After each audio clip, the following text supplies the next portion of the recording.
Today I'm going to be potting up some wishlist plants, but there's a catch. These wishlist plants, they're tissue cultures and they require a little bit of extra care to get going, and I'm going to be showing you how I do that today. Cleaning them, potting them up, and the first steps in acclimating them to my home. But before we get into that, I want to say if you're new here and you don't know me already, hi, my name is Emma and I make houseplanty content all over the internet. So if you want to follow along with my houseplanty journey and maybe learn something along the way, stick around, watch some more of my videos, and subscribe to my channel. If you are not new here, welcome back. I really appreciate you returning. So I've got 3 different plants here, and these are all from the Grow Tropicals tissue culture section. They did like a big pre-sale on them, and there's some really nice stuff on that list. There are some wish list plants in there. 2 of which I have here are wish list plants for me, and I'm really excited to add them to my collection.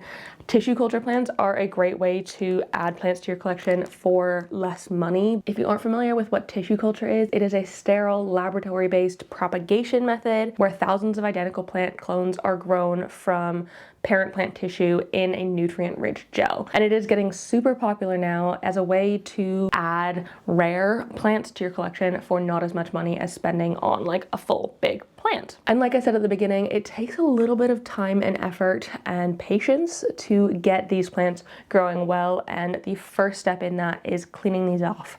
And today I'm going to be doing that with you. So let me show you what I've got here. The first one is an Alocasia Black Velvet Albo, which I didn't even know they came in Albo. I've only ever seen the Black Velvet come in like pink variegation.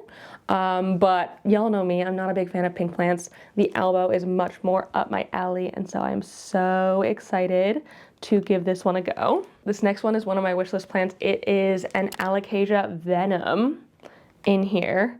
And yes, I know it doesn't quite look like a venom, but when these are like babies, they don't have that sort of like classic venomy like shape or coloring yet. So this will grow venomy in time, but for now, we've just got actually quite a big plantlet in here. This is bigger than I was expecting it to be. And then finally, potentially the most exciting for me, because I didn't think I would actually be able to add one of these to my collection potentially ever, is a Monstera Bulbasaur.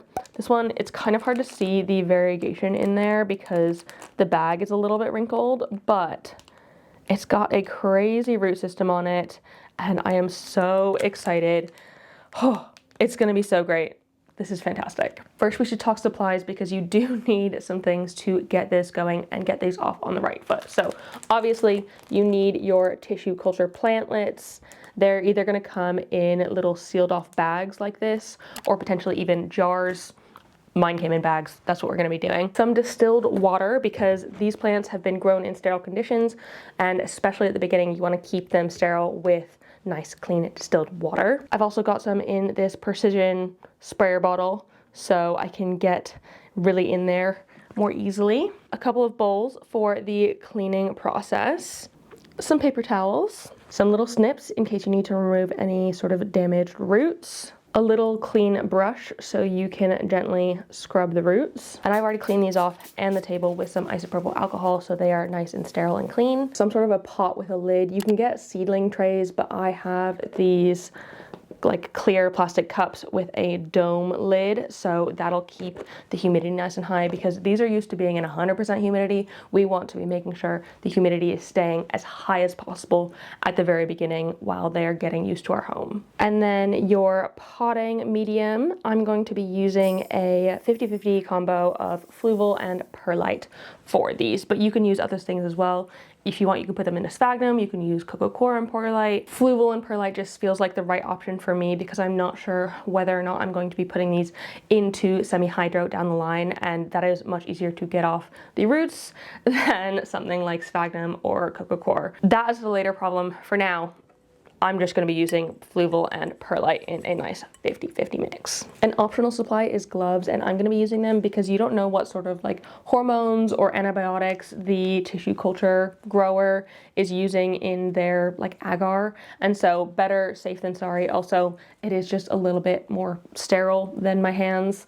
I don't don't know, just want to try and make this process as sterile as possible because these are coming from a sterile environment. I don't want to be introducing too much, or any, ideally, bacteria or fungus or whatever into these if I can at all help it. Okay, so let me move you down and we can get to cleaning these off. So I'm gonna be using a 2-bowl method for this, and in this bowl I have the distilled water and actually a tiny bit of hydrogen peroxide. That is an optional step, and I'm using it to help like kill any lingering pathogens. You could also use a systemic fungicide, but you don't have to do that. You can just use distilled water on its own. And then in this bowl I have just like plain distilled water to rinse it off, like before we pot it up. I've actually also just grabbed some scissors here, and I am going to spray them with isopropyl alcohol to make sure that they are nice and clean, drying them with a paper towel, just so we can open these bags as easy as possible. So I'm going to cut down the side, and we can dump this into the bowl, the first bowl with the hydrogen peroxide. There we go. So this one had the least amount of agar on it. The other ones have like what looks like a little bit more. So I'm hoping that this one is a fairly easy process. I'm just gonna let this soak in here for a second, and we can then pull it out and go in with a brush to try and clean off a little bit more. So, pull this out, and then with the brush and some distilled water, I am just going to sort of brush the roots, being super duper patient, super gentle. You really don't want to damage the roots if at all possible. They are very, very fragile. And the whole point of doing this is you want to get off as much of the agar as possible because it is a very sugar-rich medium. And that sugar, if it stays on the plant like this in a non-sterile environment, is like a breeding ground for fungus and bacteria and mold, and you don't want that. It could lead to your plant essentially dying. So you got to get off as much as possible, preferably all of it, so that you have the best chance of success. It's kind of hard with the gloves to like be able to feel whether or not it's still got agar on it. It'll feel like slimy compared to the roots, which in theory shouldn't be slimy at all. So that is what they're looking like. During this process, you also want to be snipping off any sort of like broken or dark roots. So you can see this root has broken off, and so I'm just going to snip it. And then there's one here that's giving me like, it's not a huge amount of worry, but there is a darker root in there. And because this hasn't come out of soil or anything, any sort of darkness on it makes me feel like it might be like rot of some sort. So we're just gonna remove that. And now we can pop you into the pure distilled water. You also want to be making sure there's no agar on the leaves. Like I said, this one didn't really have much agar in the bag, but we might have that a little bit more with the next couple. So I'm just going to leave that in there to sit for a second while let's do the other alocasia. This is the one that has the most agar in it for sure.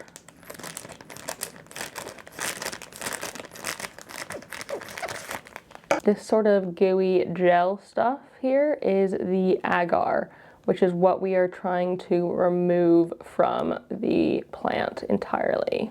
Actually, swap the paper towel between.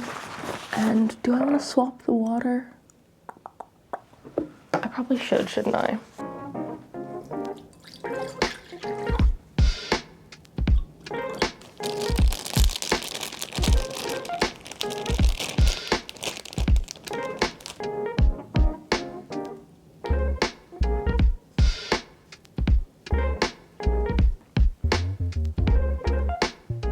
And it is a little bit of a fiddly process as well. It is not something to do if you don't have patience, because you really want to be slow and gentle with this.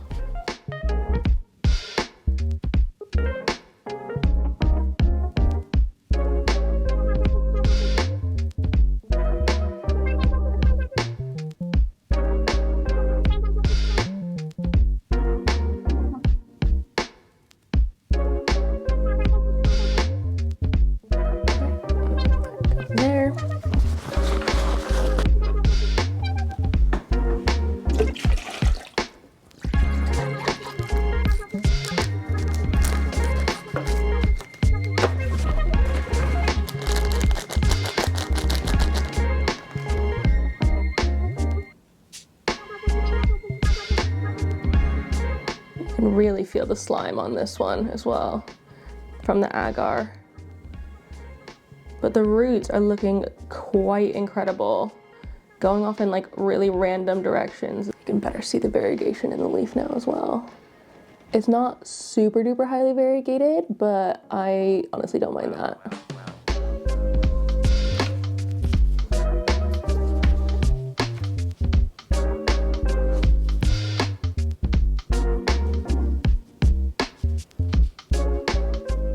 There's sometimes roots that have fallen off, and that's absolutely fine and normal. You just gotta make sure to remove them.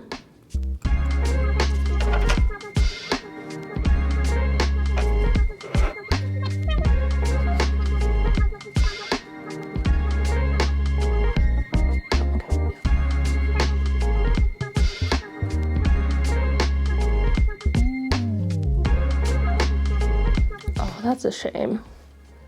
This root's kind of like split right there, so the bottom bit of it is probably going to die off, unfortunately. So I am just going to snip this one all the way back up at the base.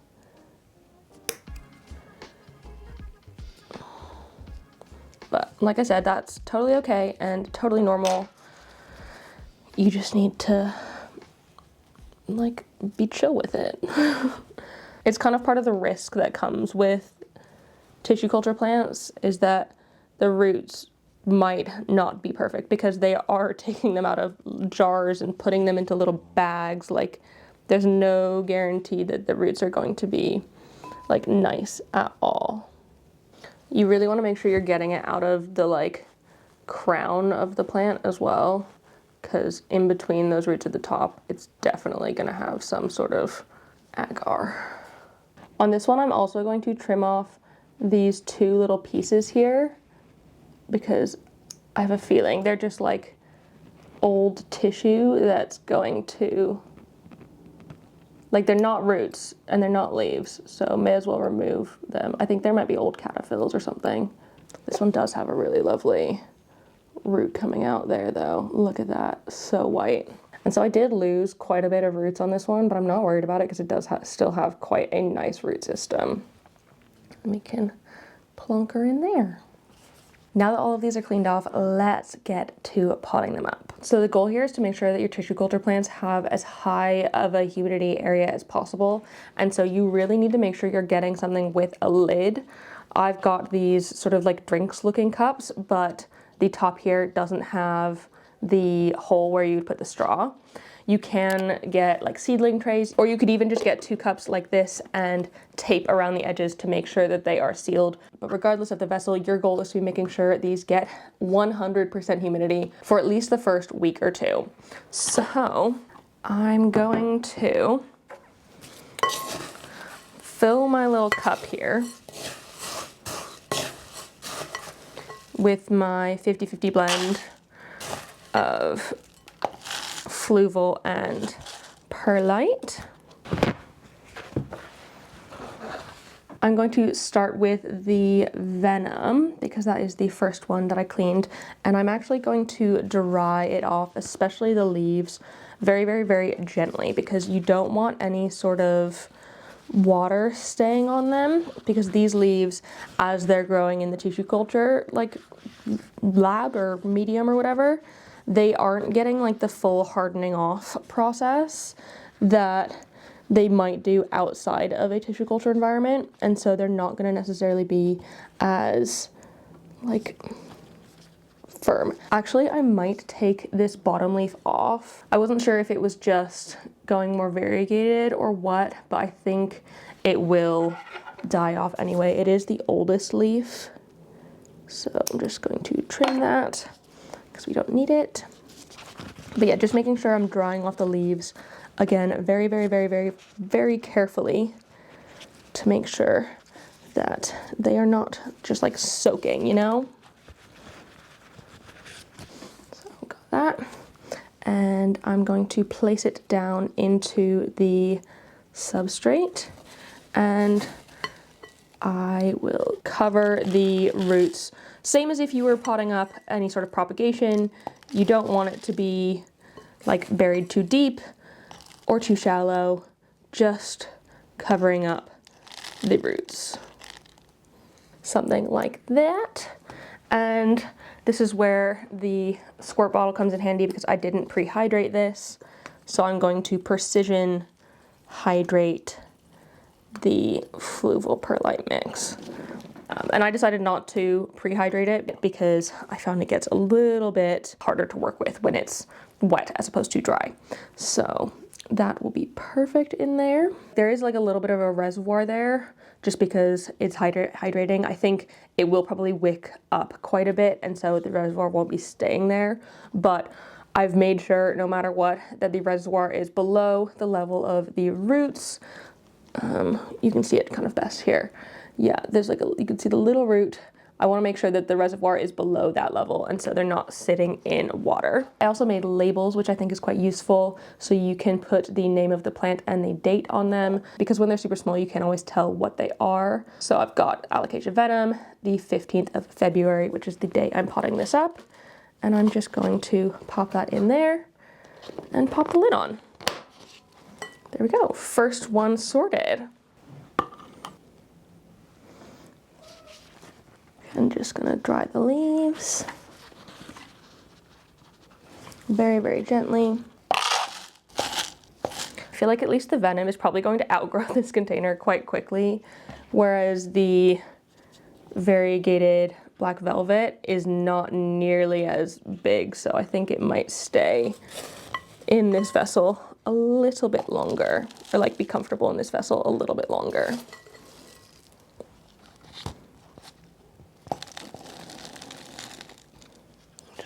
Pat it down a little bit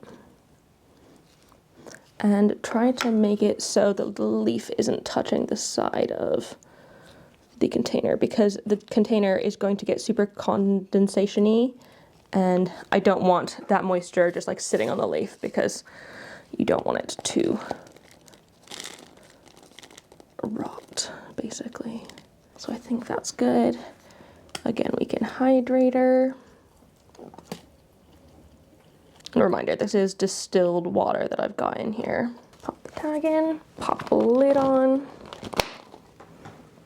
and then we can do the last one. This one might be kind of annoying with this like big long root, so I'm just gonna have to be a little bit careful with how I pot it.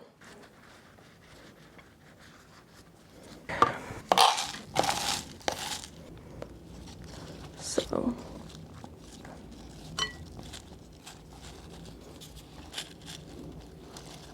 kind of just placed it so the root winds around. Don't know how well you can see it in there, just winding around the cup. And we can hopefully bury it as best as possible, because you want to make sure that the roots are underneath the substrate, because then they can actually like come in contact with it and stay hydrated.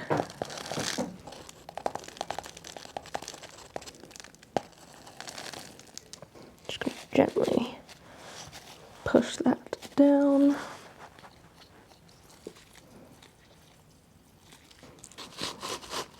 And lid on. So now that we've got these all potted up, I am going to place them underneath a grow light. I think I'm probably going to put them in my Millsbow cabinet because it is a fairly warm environment, and they'll be under an LED grow light, my Barina grow lights. You want to make sure you absolutely do not put these on a windowsill in direct sun. While you think it might be a good idea, having it in this enclosed container and the warmth of the sun, unfortunately, will cause a greenhouse effect in here, and they will just like melt immediately. And so you want to be putting them underneath an LED grow light specifically if possible, because that is going to give you the light without the heat. So these are going to go in the Millsbow cabinet, and I'm going to keep the lid on like this for at least a week, but I am going to be checking on them daily in order to make sure that they don't dry out. You want to make sure that there is a good level of humidity in there. You want to make sure that the substrate is moist,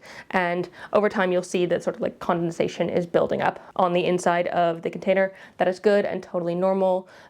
Just be aware that that's gonna happen. In about week 2 or 3, depending how long you wanna leave it, I will slowly crack the lids on this. I'm not going full dome off. You don't wanna be doing any sort of drastic reductions in humidity. That's gonna be the problem. So I'm going to slightly crack the dome and maybe like put some tape on the side so it stays on, but like only open a tiny little bit. And that's just gonna slowly acclimate it to the like outside environment, which is still gonna be in my cabinet. So it's still gonna be 65, 70% humidity for a while. And then in the following weeks, you open it a little bit more and a little bit more for slightly longer in the day. And eventually it will get to the point where the lid is off and they are now hardened off and used to your sort of normal environment. And I can actually take you through all of these steps. I'll make a video in a couple weeks time showing you this whole process. But for now, I just wanted to show you the setting up of my lovely little tissue culture wishlist plants. You also want to keep an eye out for fuzzy mold growing within the containers. And if you notice it, you want to clean them and treat them like you did in the first step of this process with the distilled water, maybe a tiny bit of hydrogen peroxide in that water as well to kill off that mold, and put them back into some fresh substrate, ideally in a fresh cup as well, because I mean, the cleaner the better. And also another important thing is to resist the urge to tug on the plants just to check on the roots. You're probably not going to be able to see anything for the first little while. Patience is key here. And it might feel difficult and scary because you can't see what's going on, but just wait. If the top is not going wrong, like the top leafy bit of the plant isn't looking damaged or going like mushy or gross, it's probably okay. You just need to be patient and wait. Also, you want to make sure you're not fertilizing these at all for at least until one new leaf grows on these plants, but you can wait even longer. And when you do fertilize, you want to be doing so with a super diluted, maybe like a quarter strength fertilizer, because they aren't used to that. They're still hardening off. Their roots are very fragile. You need to give them that time and space without any sort of fertilizer before you get going with that. So yeah, that is how I set up my tissue culture plants for success. I hope that you are able to do so as well, and then we can all get some cool wish list plants added to our collection through tissue culture now. So thank you so much for watching. If you enjoyed this video, please give it a thumbs up down below and leave a comment on other houseplanty things you'd like me to talk about in the future, and subscribe for more. I hope you're having a fantastic day. I will see you in the next video. Don't forget to keep growing. Bye!